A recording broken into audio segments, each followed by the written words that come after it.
খামসি খুমসি দিয়ে দেখি যেটা কি আসলে আলু নাকি অন্য কিছু। হ্যাঁ আলুই তো মনে হয় নাকি। এই রে লাগছে নি। বিসমিল্লাহ, উঠছে তো কিন্তু এতটুকু কেন?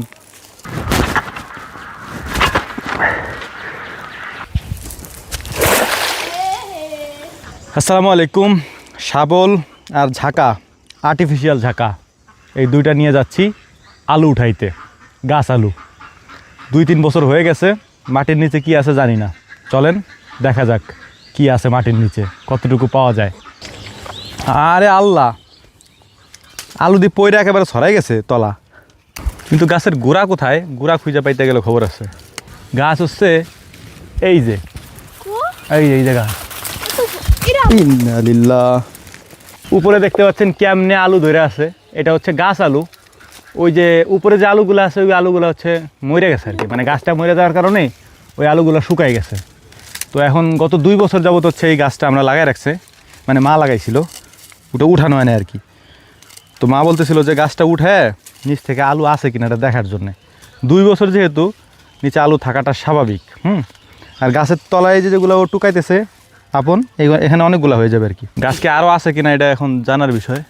মনে হয় আছে। এটা কি আলু না? পাথর।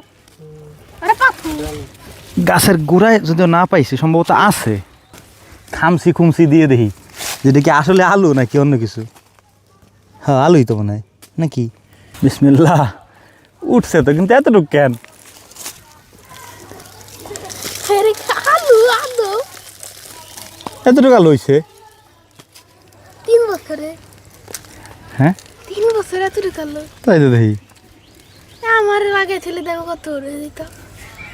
কথা খারাপ হয়েছে নি, তোর এলাকায় তুলে একটু বড়ই তো। অনেকক্ষণ পর্যন্ত আলু খুঁজছি কিন্তু আলু পাই নাই, মানে যা পাইছি আলহামদুলিল্লাহ। কিন্তু পুকুরের এই পারে এসে মাছ দেখতেছিলাম। দেখেন এই যে মাছ মুখ হাঁ করে করে উপরের দিকে এসে আছে, বেশ কিছু মাছ আর কি। তো আলু যেহেতু পাই নাই, মাছ ধরবো ইনশাআল্লাহ এখন। হ্যাঁ, কারণ এখান থেকে খালি হাতে যাব না। খালি হাতে যদি যাই নাই, আমরা আলু কিছু পাইছি, মাছ ধরার চেষ্টা করি, দেখি জাল খেও দিলে মাছগুলো ওঠে কিনা। যদিও আমাদের জাল হচ্ছে ছেঁড়া জাল, মাশাল্লাহ। হ্যাঁ, এটার একটা গিরা দিই। আমার শুদ্ধ দিলে কি লাভ জানো? কি লাভ? আমার যেবা মাছ ধরে সামনে থাকবে এরকম ধরাই দেবো, মাছ বেরিয়ে যাবো। তাই তো, তোর এই তো উঠানো দরকার। মাছ যদি না ওঠে তোর এই নামাই দেবো ঠান্ডার ভিতরে আমি। এমনিতেও ঠান্ডা লাগছে। ব্যাঙ্গের আবার সর্দি। এক জায়গা কতগুলা, বাট অত দূর পর্যন্ত তো আমার জাল যাবে না। এখানে তো একটা মাছ ওঠা উচিত ইনশাআল্লাহ। আলুও পাইনি, মাছও পাইনি, যদিও আলু কয়েকটা পাইছি এই যে। কিন্তু মাছ ধরার অনেক চেষ্টা করলাম, মাছ ওই যে দূরে অভাব নেই, খাও দিলে অজস্র মাছ উঠবে, কিন্তু জাল খারাপ থাকার কারণে মাছ ধরা সম্ভব না। গতকালকে আমরা অনেক চেষ্টা করেছি এখান থেকে মাছ ধরার জন্যে জাল দিয়ে, কিন্তু জাল ছেঁড়া থাকার কারণে আর জালের খেয়াও না পড়ার কারণে মাছ আমরা ধরতে পারিনি।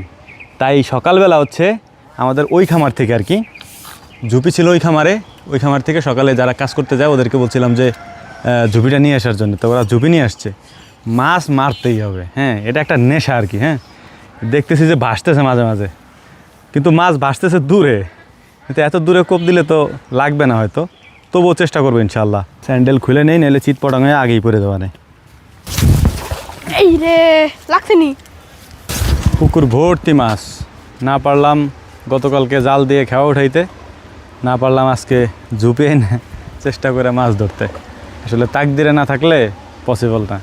মাছ পাশ দিয়ে ঘুরে বেড়াইতেছে, কোপ দিতেছি ঢুকতেছে না, হিংতেছে না। হ্যাঁ, দেন কী অবস্থা মাছের। হ্যাঁ, কিন্তু তারপরে একটা মাছ আমরা কোপায় উঠাইতে পারলাম না, দুঃখ।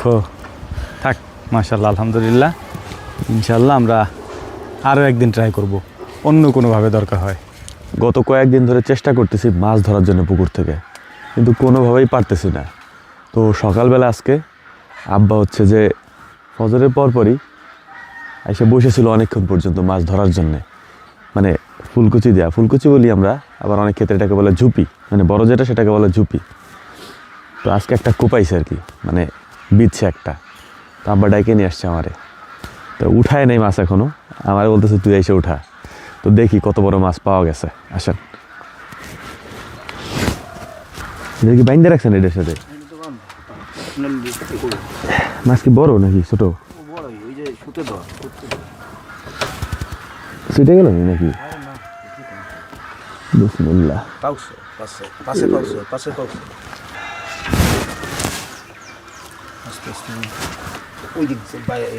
এটা হচ্ছে ব্রিগেড।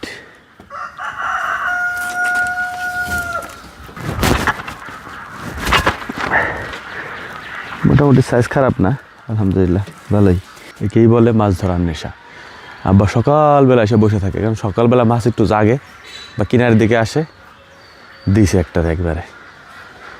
তো যাই হোক, দোয়া করবেন। আসসালামু আলাইকুম রহমতুল্লাহ।